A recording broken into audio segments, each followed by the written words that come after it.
Okay, so I need you to lean in a little closer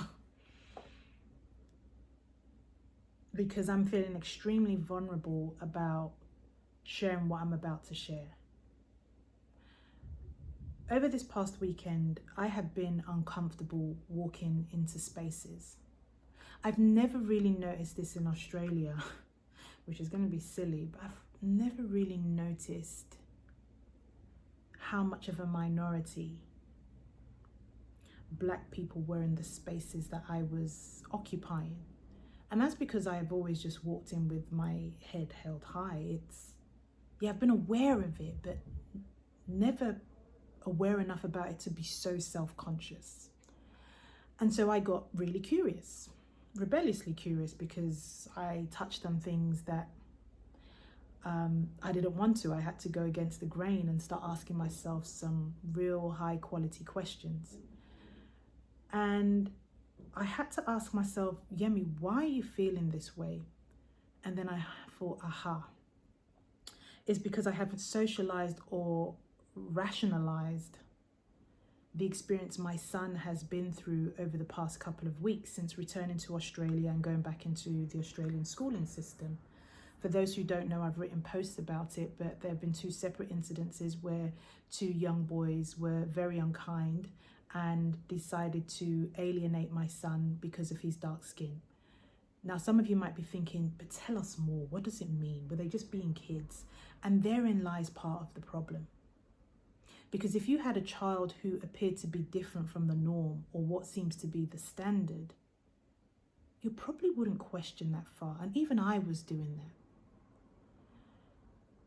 And although it appears my son has moved on, I find myself now walking through the streets, especially in my suburb, which is the North Shore in Sydney, Australia, kind of looking at the adults and the parents in the school thinking, do you have racist tendencies? Did you teach your kid that? Who's an ally? Are they smiling at me or frowning at me? Now I know your judgment gene may have been triggered, and there might be some of you saying, just chill out, Yemi. And trust me, I'm a rebel, so I've already told myself that. But hold up, once again, if you know me, I do work in trauma, researching trauma at the moment as part of my PhD. And I have my own view that we can't say goodbye to something we won't even say hello to. And so I start to think of racialized trauma and how that can come back up. Last week I was invited to go for a meeting with our local MP, the Independent Party, Kylie Tink. I hope I got her name right. And two friends who are also Black, they're from Nigeria. They live in the same, kind of council, borough. And they too have experienced racism, as have I, as an adult. And the sad thing is, I think I got immune to it. I figured we've been talking about this old chestnut for decades, centuries, that people are over it. And it was until my little boy, who's 8 going on 9, went through it, that it's kind of resurrected. And I'm a big believer that when things show themselves up, it's usually an invitation, an opportunity to do something about it. And I'm resisting it. I don't want to talk about race anymore. I just want to show up and be bloody awesome. I don't want to talk about race.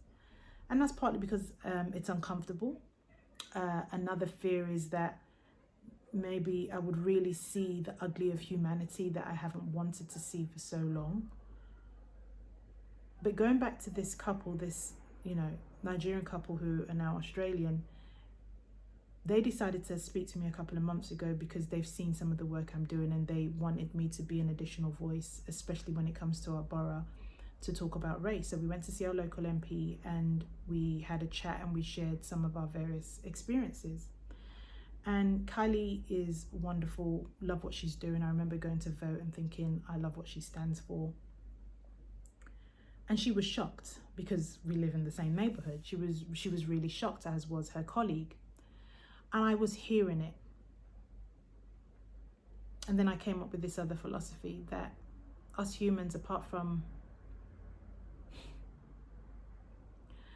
our tendencies that aren't always great, we are probably the biggest gaslighters ever. Now, I know I'm using all these new buzzwords, but the way I perceive gaslighting is this tendency to give the impression that what has happened hasn't really happened. Now I want to put a slight spin on it, because I make reference to gaslighting here as we seem to be really shocked when things happen. And for us to be shocked suggests we are either closing our ears, our eyes, our mouth, or we really are protected in our own bubble. If someone talks about sexism, racism, homophobia, all the other injustices in the world, and we sit there really shocked, then where have we been? Where are we? What side of history are we on?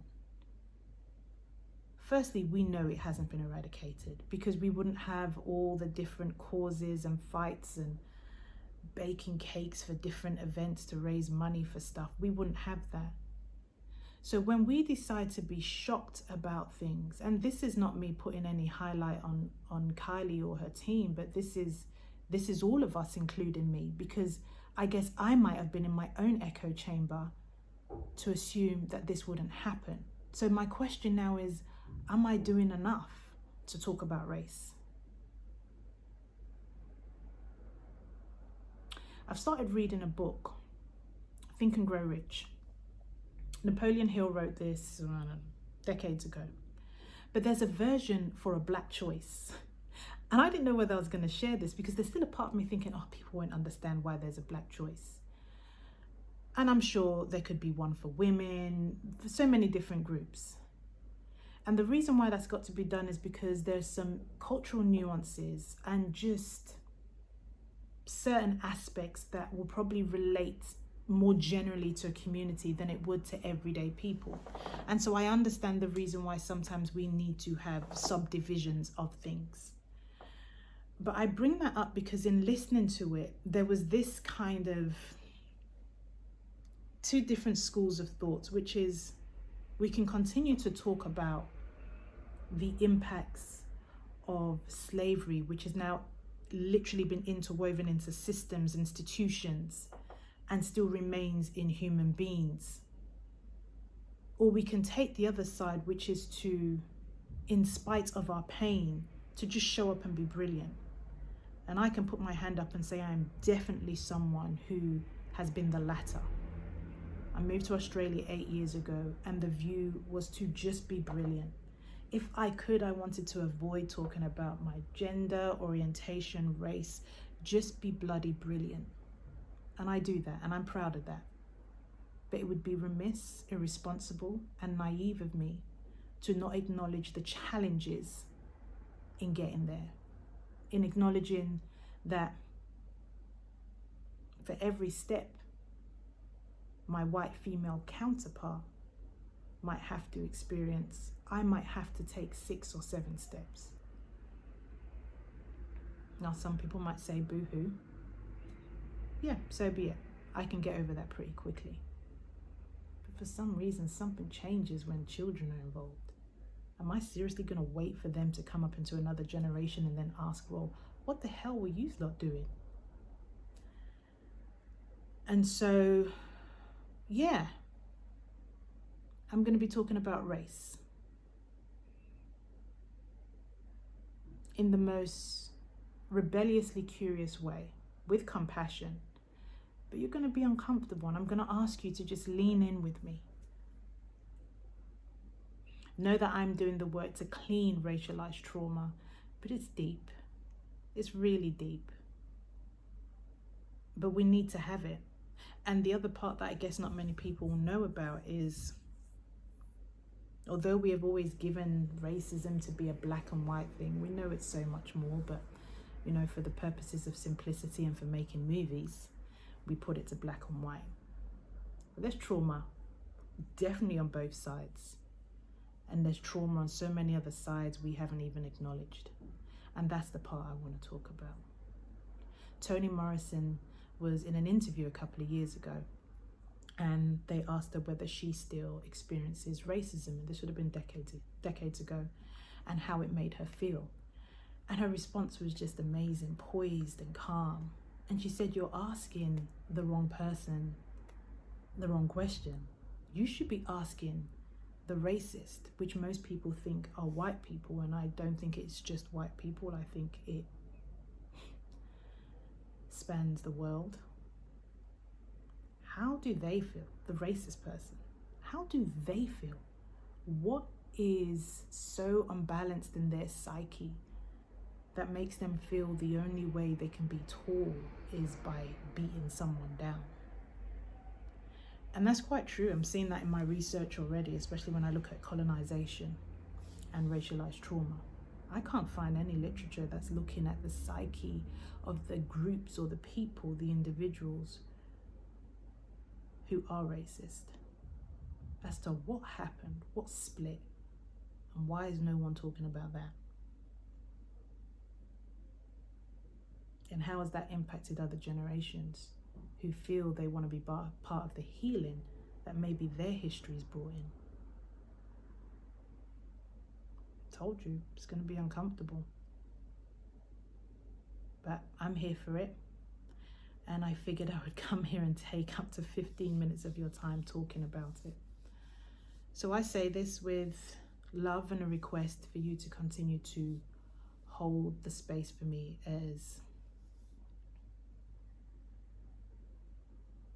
I do the work, and invite you to do the work with me, because I can't do it alone. I have no shame in saying every now and again I need someone to smile at me. I have no shame in saying every now and again I actually need someone to give me a hug or hold my hand, or just let me know you see me for nothing else but just me.